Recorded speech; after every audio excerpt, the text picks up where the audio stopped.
শহরের বাজার, পুরসভার বর্জ্য, নোংরা ঠেলাগাড়ি সবকিছুর শেষ ঠিকানা কুমলায়।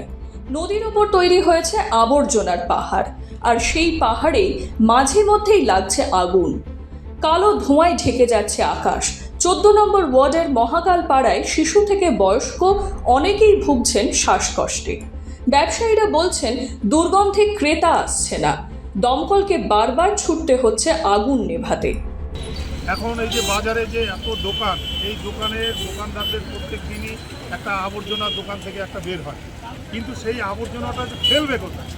এই আবর্জনা ফেলার কোনো জায়গা নেই। এইগুলো কি করে দোকানদাররা রাস্তার উপরে ঘুর করে রেখে দেয়। এইবার যে সুইপারগুলো, চুক্তিভিত্তিক সুইপারগুলো এই জায়গাগুলোকে পরিষ্কার করে, তারা এই নোংরাগুলোকে নিয়ে কোথায় ফেলে সেটা আমরা ব্যবসায়ীরা কিন্তু দেখি না। এখন এই কমলাইয়ের এখানে এই শহরের নোংরা এই কমলাইয়ের ধারে ফেলতে ফেলতে কমলাই নদীটা এখন হয়ে গেছে একটা ড্রেন। তারপরে এই জঞ্জালের লাগিয়ে দিচ্ছে আগুন। আগুনের থেকে সারা দিন এই ধোঁয়া বেরোচ্ছে। এই ধোঁয়া কোনো রকমভাবেই মানে মানুষের সুস্থ থাকার পক্ষে কিন্তু এই ধোঁয়া কোনো রকমভাবেই মানে মানুষের পক্ষে ভালো নয়। অনেক দোকান থেকে ব্যবসায়ীদের সমস্যা হচ্ছে ধোঁয়ার জন্য। হ্যাঁ, আশেপাশের দোকানদাররা ব্যবসা করতে পারছে না, কাস্টমার দোকানে আসছে না। তো কাস্টমার দোকানে আসলেই বলছে এখানে তো দম বন্ধ হয়ে যাচ্ছে, থাকা যাচ্ছে না, কাস্টমার অলরেডি এখান থেকে চলে যাচ্ছে। এখানে কি মাঝে মধ্যে আগুন লাগে? মানে কি কারণে এখানে নোংরা আবর্জনা, মানে নোংরা আবর্জনা পড়ে থাকার জন্য? মানে এখন যে ধোঁয়া 2 দিন ধরে দেখা যাচ্ছে, মানে কতটা সমস্যা? মানে কি আশেপাশে তো প্রচুর এই যে পরিবার রয়েছে, ফ্যামিলি রয়েছে, তাদেরও তো একটা সমস্যা। এটা কি পৌরসভা কোনো ব্যবস্থা নিচ্ছে না? আচ্ছা, মানে ব্যবসায়ী হিসেবে তো আপনারও খুব সমস্যা।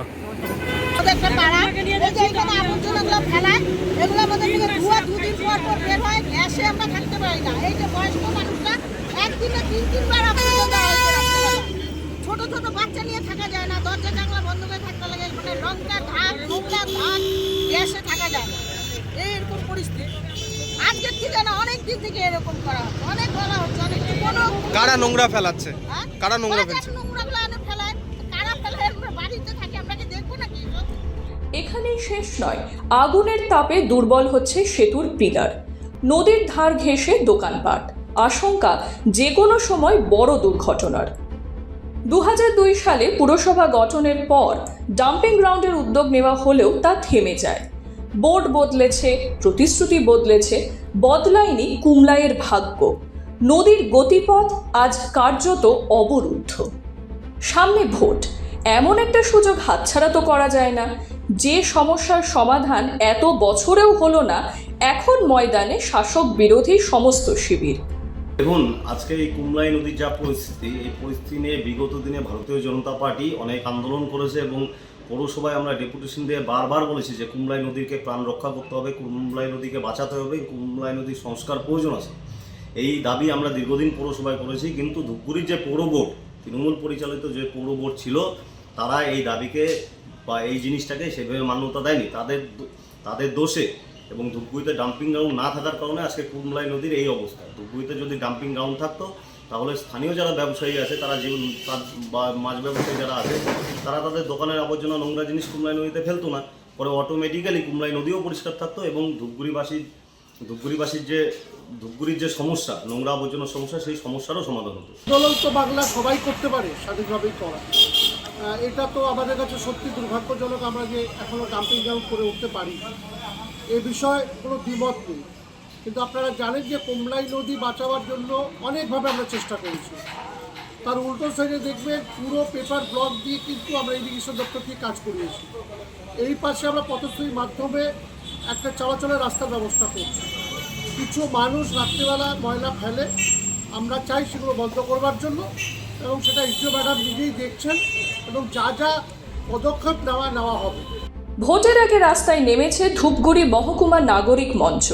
এশিয়ান হাইওয়েতে অবরোধ বিক্ষোভ, একটাই দাবি, নদী বাঁচাও। আন্দোলন চলছে, চলবে, ধূপগুড়ি টাউনকে পরিষ্কার পরিচ্ছন্ন করবার জন্য আমাদের আন্দোলন চলছে, চলবে। এটা দীর্ঘদিনের সমস্যা, একের পর এক ধূপগুড়ির যে ফুসফুস সেই ফুসফুস বন্ধ হয়ে যাচ্ছে। তাই আমরা কুমলাই নদীকে বাঁচানোর জন্য দীর্ঘদিন ধরেই দাবি তুলে আসছি। আজকে একেবারেই শেষ পর্যায়ে আমরা এসে গেছি। যে কিছুদিন ধরে আমরা দেখছি যে আবর্জনা ফেলা হচ্ছে, তারপরে আগুন লাগিয়ে দেওয়া হচ্ছে। আশপাশের মানুষ একেবারে শ্বাসকষ্টে ভুগছে, অসুস্থ হয়ে পড়ছে। কাজেই আমরা সিদ্ধান্ত নেই যে একটা আন্দোলনের পথে আমাদের যেতে হবে। তাই আজকে আমরা একটা প্রতীকী আন্দোলন আজকে হলো। আমরা পোস্টারিং করেছি, ব্যানার লাগিয়েছি, কিছুক্ষণের জন্য পথে বসেছিলাম আমরা। পুরসভার প্রশাসকের দায়িত্বে মহকুমা শাসক শ্রদ্ধা সুব্বা। প্রশ্ন করা হলেও মেলেনি স্পষ্ট উত্তর। নদী শুধু জলধারা নয়, একটা শহরের অস্তিত্ব। কুমলাই যদি মরে যায়, ধূপগুড়ির ভবিষ্যৎও কি নিরাপদ থাকবে? এখন দেখার প্রশাসন কি নড়বে, নাকি আবারও নির্বাচনের পর মিলিয়ে যাবে সব প্রতিশ্রুতি। ধূপগুড়ি শহরের একদম প্রাণকেন্দ্রে অবস্থিত এই কুমলাই নদী দীর্ঘদিন থেকেই কিন্তু এই সমস্যায় ভুগছেন স্থানীয় পার্শ্ববর্তী এলাকার সাধারণ মানুষ সহ পথচলতি সাধারণ মানুষ। যেটা অভিযোগ, গোটা ধূপগুড়ি শহরের নোংরা আবর্জনায় এই কুমলাই নদীর ওপর ফেলা হয় এবং এই কুমলাই নদীতে কয়েকদিন পর পর এই নোংরা আবর্জনায় আগুন লেগে যায়। কে বা কারা আগুন লাগাচ্ছেন সে সম্পর্কে কিন্তু কিছুই জানেন না স্থানীয় বাসিন্দারা। তবে আগুন লাগার কারণে সেই ধোঁয়ায় অসুস্থ হয়ে যাচ্ছেন এলাকার মানুষ সহ পথচলতি সাধারণ মানুষ। এই সমস্যা থেকে মুক্তি পাবে ধূপগুড়িবাসী, নাকি ফের আরেকটা নির্বাচন, তারপরে আবার ফের অপেক্ষায় থাকতে হবে ধূপগুড়িবাসীকে? সেদিকেই থাকবে আমাদেরও নজর। ধূপগুড়ি থেকে শৌফিক দত্ত, এক্সপ্রেস নিউজ।